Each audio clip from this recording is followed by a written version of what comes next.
Ash drifted down like gray snow as Kayla Veyer stepped through the shattered doors of the Grand Archive. Once, the hall had glowed with crystal panels and star maps, recording centuries of Orcal history. Now, smoke hung heavy in the chamber, and the carved spires lay in ruin. He ran a trembling hand across a broken glyphstone. Knowledge survived wars, storms, famine. But not the swarm. Outside, the sky thundered. Fire trailed across the heavens as Ketheri hive ships darkened the sun. Their organic hulls oozed black resin, shedding spores that rained upon the city like sparks from a dying furnace. Every Orcal alive knew the pattern. Spores seeded flesh, flesh fed the brood consumed all. Kayla's throat tightened. If he closed his eyes, he still heard the council's arguments from only days earlier. We cannot summon them. Elder Theron had insisted, voice brittle. The legends say those beyond the veil are worse than beasts. They do not give. They take. And what will you do instead? Kayla had answered. Offer our bones as tribute? The chamber had gone silent then, their wide black eyes fixed on him. Orcal did not shout, did not command. Yet desperation had driven him past tradition. If the beacon still functions, we must use it. Better a chance at survival than the certainty of extinction. He had carried the weight of that choice ever since. A shriek split the sky. Kayla hurried to the edge of the ruined plaza. Below, in the valley, he saw them, towering Ketheri harvesters, their limbs bristling with talons, bodies fused with machinery. The lead creature paused, its maw splitting into 4 mandibles as a voice, metallic yet chittering, boomed across the plain. You are harvest. You are flesh. You belong to the swarm. Panic rippled through the Orcal survivors around Kayla. Some dropped to their knees, whispering final prayers. Others clutched what children remained. He forced himself to stand tall, though his knees wanted to fold. Not yet, he whispered. He turned away from the horror and descended into the catacombs beneath the archive, where the last functioning chamber of the ancient beacon remained. The air grew colder the deeper he went, until the walls themselves hummed faintly with stored power. The beacon was older than their dominion, relic of builders who had vanished before Orcal history began.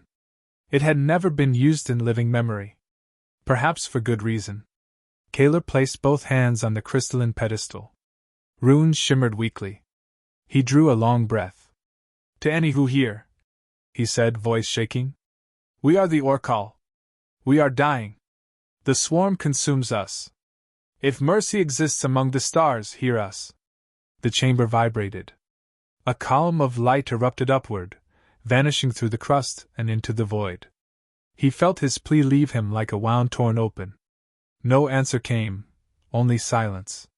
And so the days passed. The Ketheri tightened their noose, choking world after world. Kayla kept vigil in the archive ruins, waiting for death. When the horizon burned, he thought it was the swarm again. Then space tore. The sky itself rippled like water, stars bending around a jagged scar. From it emerged shapes unlike anything he had known, metallic titans, angular and harsh, bristling with weapons that made the Ketheri look primitive. They came in silence, no banners, no signals of peace. Just the cold precision of predators. The first ship fired. A lance of pure energy seared across the sky, piercing a hive ship and cracking it open like fruit. Another vessel followed with a storm of projectiles, each impact detonating with the force of volcanoes. The Ketheri fleet scattered, shrieking in the airwaves, their formations breaking under the assault. The ground shook as burning fragments rained down. Kayla staggered, shielding his eyes as a second hive ship collapsed into the mountains. In mere minutes, what the Orcal could not resist for decades was reduced to smoldering wreckage. Gasps and cries erupted among the survivors. Some wept in relief. Others fell silent in shock. Kayla's own chest tightened until he could hardly breathe. They had answered. But there was no comfort in the sight. The newcomers moved with terrifying precision, unhesitating, relentless. Their firestorms scorched not only the swarm but the valleys and forests below. Beauty and ruin burned alike. These were not saviors of mercy. They were executioners. One of the survivors clutched Kayla's arm, voice trembling. What are they? Kaler could not answer. His eyes fixed on the largest vessel, its hull etched with symbols in a language he did not know. The ship rotated, weapons folding back into place, its presence oppressive even across the void. In that moment, the truth struck him harder than any quake or blast. He had called them. He had begged the void. And something had come. His words escaped as little more than a whisper. What have I done? Above, the steel leviathans gathered, forming ranks across the broken sky. The swarm had met its match. But whether the Orcal had found salvation or a new master, Kaler could not yet decide. The ash had barely settled when the human flagship descended. Its hull was a slab of steel and blackened alloy, every surface alive with weapon ports and signal arrays. It did not glide like the elegant Orcal vessels of old. It loomed, swallowing the sky with a presence that pressed on the chest like a storm. Kaler stood among the trembling survivors as a shuttle detached and dropped toward the plaza. Its engine screamed, flattening what remained of the surrounding spires. Dust swirled as the craft landed, ramp lowering with a hiss of venting air. They emerged armored. Tall, broad-shouldered beings clad in plates that glowed faintly at the seams. Helmets concealed their faces, but the way they moved, measured, unhesitating, spoke of discipline sharpened by endless war.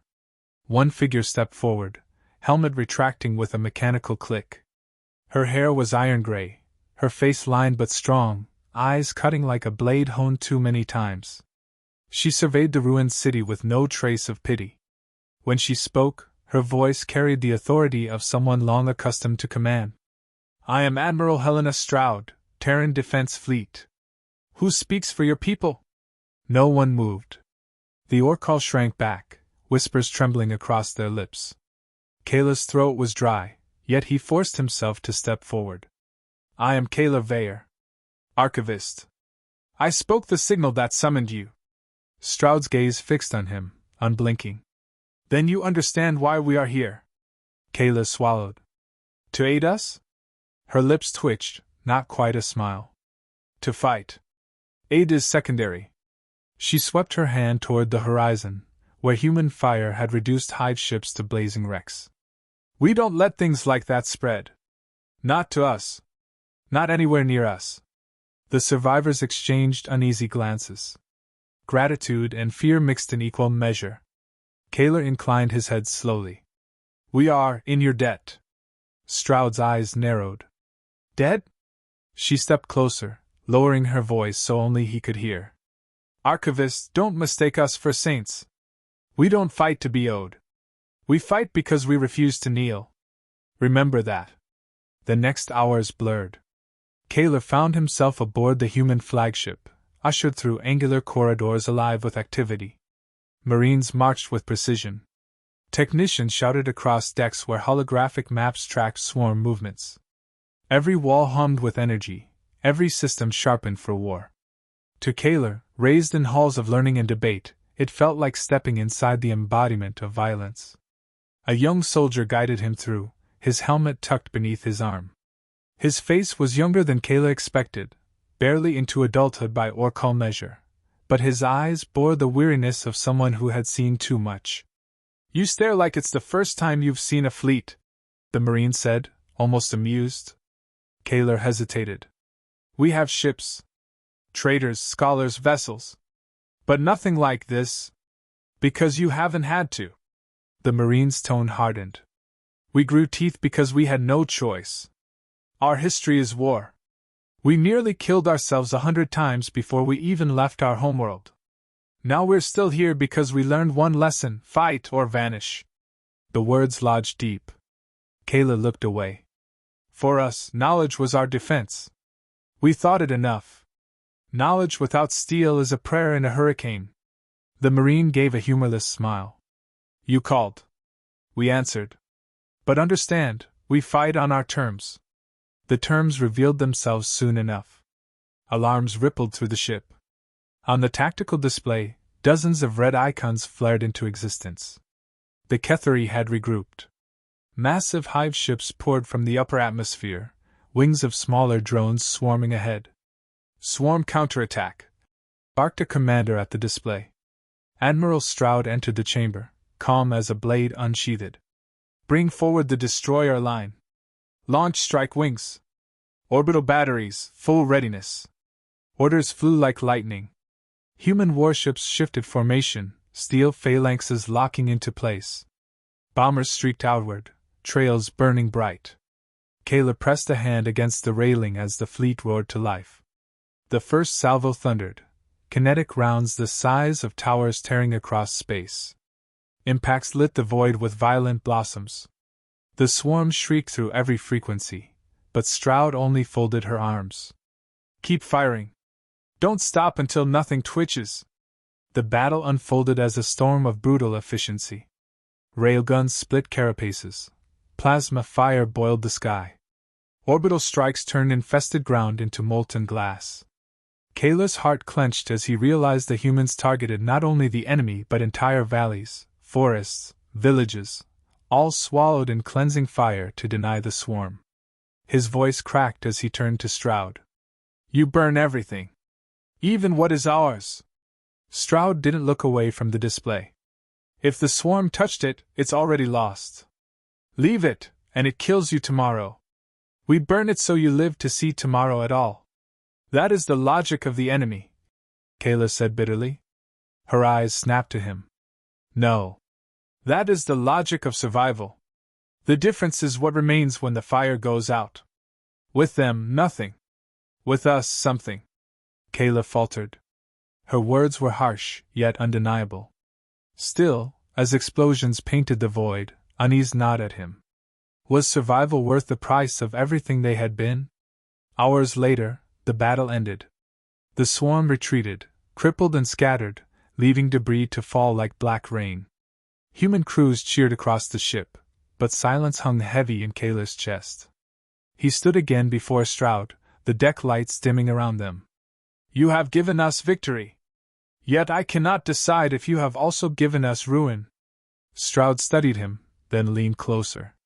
Archivist, you begged the void. The void gave you us. You don't have to like what we are. But understand this, without us, your people are bones in the dirt. Sometimes survival isn't about who you were. It's about being alive tomorrow. Kayla lowered his head, words failing him. As he returned to his quarters, the echoes of battle still reverberating through the hall, one thought coiled tight in his mind. The swarm had been unstoppable, until humanity came. Yet the force that had saved them was as terrifying as what they had feared. Were they delivered into salvation, or merely into another kind of fire? The silence after the battle was short-lived. From the abyss beyond the planet's moon, new signatures flared. Larger than any hive ship Kayla had yet seen, their hulls pulsed with a sickly luminescence. They moved with dreadful coordination, as though driven by a single will. The Orcal survivors watching the skies fell into despair again. The swarm had not been defeated, it had merely drawn breath. On the flagship's command deck, Admiral Stroud studied the readings without a flicker of surprise. So, she said quietly, the Overmind comes to speak. Kayla turned sharply. The Overmind? The heart of the swarm, Stroud replied. Every hive is an echo of its will. But when it grows desperate, it shows its face. As if summoned by her words, the comm systems hissed. A guttural clicking filled the chamber, layered with mechanical resonance. The translation module struggled before forming words, deep and cold. You are prey that resists. The voice vibrated through the hull. Resistance only fattens the harvest. A shiver ran down Kayla's spine. This was no soldier's threat. It was inevitability spoken aloud. But Stroud leaned forward, her tone iron. You mistake us. Humanity doesn't resist harvest. She paused, her gaze locked on the void. We hunt the hunters. Orders rolled out like thunder. The human fleet maneuvered, lines of destroyers forming screens, carriers unleashing swarms of bombers. At the center, dreadnoughts adjusted their massive cannons, their barrels glowing faintly as power built within. Kayla clung to a rail, the deck trembling beneath his feet. He had never seen such precision, such ferocity restrained and waiting to be unleashed. he whispered to himself. Is this how you live, always balanced on the edge of annihilation? Beside him, the young Marine from before overheard. It's not how we live. It's why we live. His jaw tightened. You either strike first, or you don't live long enough to regret it. The words chilled Kayla more than comforted him. The Overmind's vanguard struck first. Organic dreadnoughts hurled torrents of plasma, waves of drones spilling ahead like rivers of teeth and wings. The void itself seemed to seethe.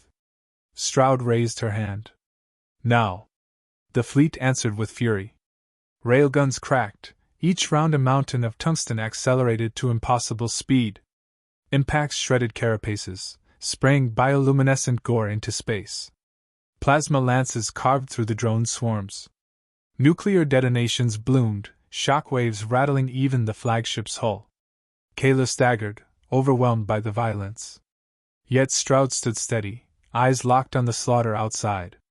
She gave no quarter, no hesitation. A swarm ship broke through, charging toward the flagship. Before Kayla could cry out, human interceptors tore it apart, their weapons stitching fiery wounds across its hide. Debris scattered across the void, spinning like burning meteors. For every hive destroyed, 2 more pressed forward. It seemed endless. Kayla's heart sank, until the dreadnought cannons fired. Beams brighter than suns lanced through the Overmind's lead ships, drilling holes straight through. Shockwaves rolled outward. For the first time, the swarm formations faltered. They bleed, Stroud murmured, almost to herself. Everything bleeds. Hours stretched like days. Kayla watched the humans fight without pause, every loss answered with renewed ferocity. A cruiser was torn open by drones, but its crew kept firing until fire consumed the decks. Marines launched boarding actions into hive ships, knowing most would never return. Humanity fought as if existence itself depended on each trigger pull.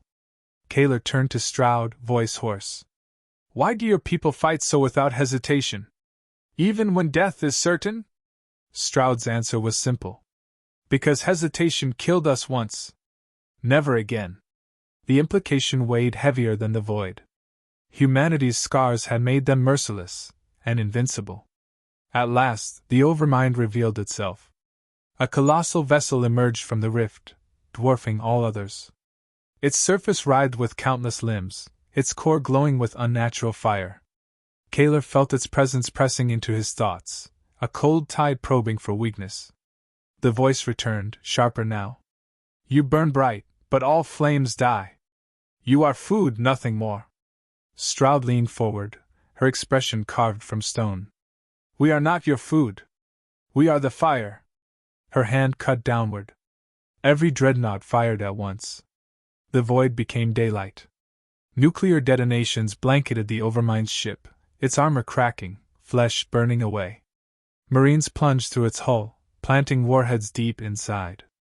Explosions ripped it apart from within. The Overmind screamed, a psychic wail that shook Kayla to his marrow. Then silence, absolute, chilling silence. The swarm collapsed in disarray, their unity shattered. Without the Overmind's direction, the hives scattered like mindless beasts. Humanity hunted them down, relentless until only wreckage remained. The battlefield fell quiet at last. Where once the sky had seethed with living horrors, now only drifting husks glowed. Humanity had done what Kayla's people never could. They had not merely resisted. They had annihilated. The survivors aboard the flagship erupted in cheers. Kayla could not join them. His body trembled, his mind torn between awe and dread. He had witnessed salvation, but it had come hand in hand with a terror beyond imagining. Stroud approached, her expression unreadable. Your world is safe, for now. Kayla managed to speak. At what cost? Forests burned. Cities reduced to ash. You fight like the swarm itself. Stroud's gaze hardened. The difference, Archivist, is what's left standing. When we burn, something survives. You. Your people. That's the line that matters. Her words cut deep. He wanted to deny them, but could not. Without humanity's fury, the Orcall would already be bones and dust. Days later, Kayla walked through the shattered streets of his city. Survivors emerged from hiding, their eyes lifting to the human fleet that still hung in orbit like a wall of iron. Children pointed skyward with something like hope. Elders whispered prayers of gratitude. Kayla stopped in the plaza where the beacon still hummed faintly. He stared at the sky, memories replaying, the desperate plea, the steel titans descending, the fire that consumed both enemy and home alike. Admiral Stroud's words echoed, "We are the fire." He closed his eyes. Perhaps fire was the only answer the galaxy understood.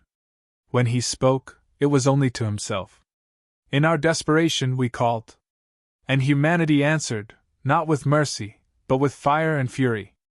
And perhaps, that is the only way we endure. Above, the Terran fleet began to move, engines igniting with silent power. Not conquerors, not saints, only survivors who refused to kneel. And for the first time, Kayla wondered if survival itself might demand that his people learn to carry the same fire.